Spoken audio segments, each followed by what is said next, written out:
In this video, we're going to take a look at how we can use shader graph in the Universal Render pipeline in Unity to build a tropical water shader.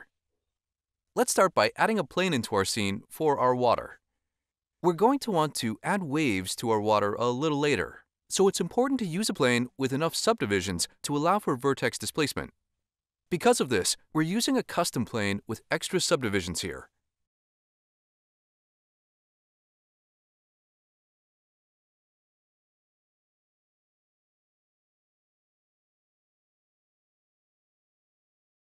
Next, let's create a new shader graph by choosing Create, Shader, PBR Graph.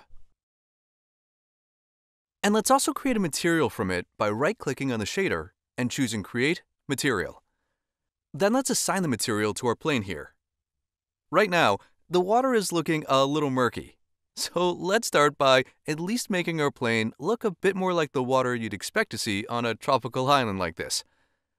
The color and transparency of water will usually change relative to the amount of light passing through it. So we're going to want to be able to simulate this in our shader.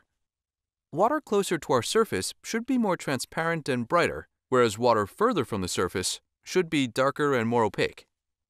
We can use data from our camera and screen to calculate the depth of our scene and influence the color of our water relative to the surrounding geometry. It's worth noting that you may need to enable these options in the Render Pipeline Asset settings first. In our shader graph, let's start by changing the surface type to transparent. We want to create a gradient that fades based on its depth from the water's surface. We'll do this by using the depth buffer of the camera. Let's create a camera node, and then let's multiply the far plane by the depth texture on our camera. We then need to localize this into the screen space of the mesh. So let's create a screen position node and set the mode to raw. Using a split node, let's get the clip space position, which is the A channel here, and send it to an add node. Let's then connect a new vector1 property called depth here. And finally, let's subtract our screen space position value from the multiplied value of our depth buffer. Let's see how this looks by hooking it into the albedo of our master node. We now have a gradient on our plane. The darker areas of our gradient represent areas of our scene with geometry underneath our plane. We can use the depth value to adjust the edge depth and adjust the white and black parts of our gradient. We probably want to adjust the strength of this gradient and have some control over the edges. If we go back into the shader, let's connect our result here into a new multiply node and create a new vector1 property called strength.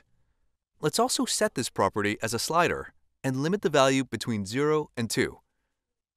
Finally, let's hook this into a clamp node so that our black and white values never exceed 0 or 1.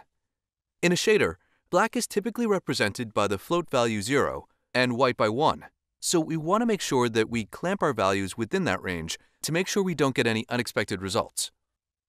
Now, we can use the strength value on our material to soften the blend between the light and dark parts of the gradient, and we now have a great way to define the shallow and deep parts of our water. With this setup, we can use the brightness values of our gradient to blend between two different color values. In Shader Graph, let's add two new color properties into our blackboard called Deep Water Color and Shallow Water Color. Then, let's add a lerp node and connect the colors to our A and B values, and let's use the gradient we created as the mask for our lerp node. Let's connect this to our albedo port on the master node. The result of this process will be a blend between our shallow color and our depth color based on the gradient we created. We also need to make sure that the alpha values between the two colors will blend as well. So let's use a split node and connect it to the alpha of our master node. We also need to make sure our alpha clip threshold is set to 0 so that we're not cutting off parts of our mesh. We can now tint and adjust the opacity of the gradient using our color values to create the tropical look for our water. We also want to disable shadows on our mesh to make sure that the water looks right when it's fully transparent.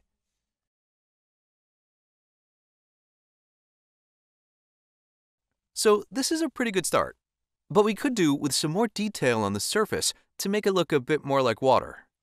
One way to simulate the look of waves on water is to use two normal maps moving in different directions. Let's start by creating texture 2D properties in our blackboard as our main and secondary normals, and then connect both of these to their own sample texture 2D node.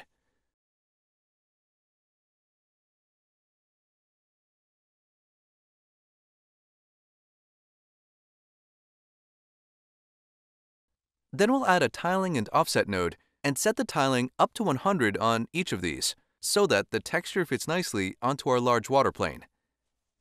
Now, let's offset each of our textures over time. Let's add a time node and connect the time to two divide nodes.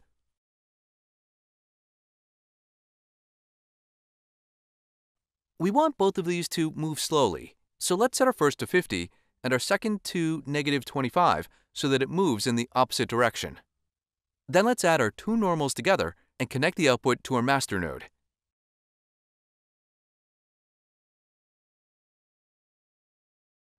Our scene now has some texture, but it's a bit too aggressive, and it could do with fading off as we reach the shoreline. Let's add a control for the normal strength, and let's use our gradient to influence the falloff.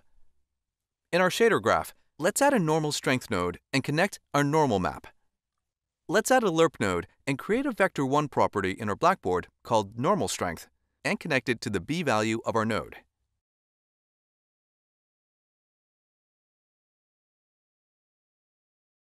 Let's then use the depth gradient from earlier and connect it to the t value of our URP node.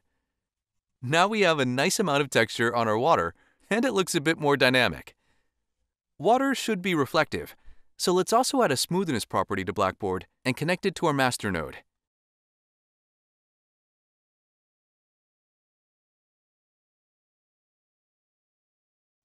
Now, as we increase the smoothness value, the normal maps influence the light information on our plane and create some awesome-looking specular highlights and reflections.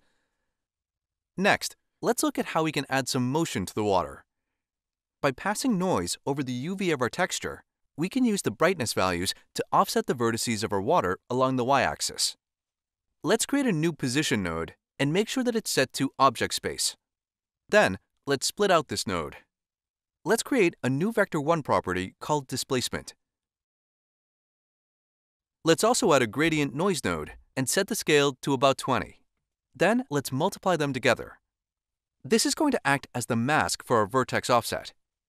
So we can connect this into the Y property, which is the green channel of a new combine node, and then connect the R and B channels from our object position. Let's then connect this to the vertex position of our master node. And if we take a look, we can now control the displacement value of our plane, and we've got a wave-like pattern. All we need to do now is add some motion to it, so that the displacement travels along our plane like a wave would. Back in Shader Graph, let's add a tiling and offset node to the UV of our gradient noise. And just like before, let's add a time node and divide it by about 100. This will give us more fine-grained control of the wave speed. Then let's connect this as our offset. Our water now moves up and down at different points, looking like waves are passing over it. This is the starting point for a basic water shader, but there's a lot more things we could do to improve upon it. If we wanted to take our shader further, we can take a look at the shader in the boat attack demo to explore how it expands on this principle by integrating caustic effects, reflections, underwater refraction, and multiple foam layers. Fortunately, Shader Graph makes it fast and easy to iterate on shaders and allows you to experiment with different results. For more information on the Universal Render pipeline in Unity, and to take a look at the more advanced water system used in the boat attack demo, follow the link in the description down below. Thanks for watching.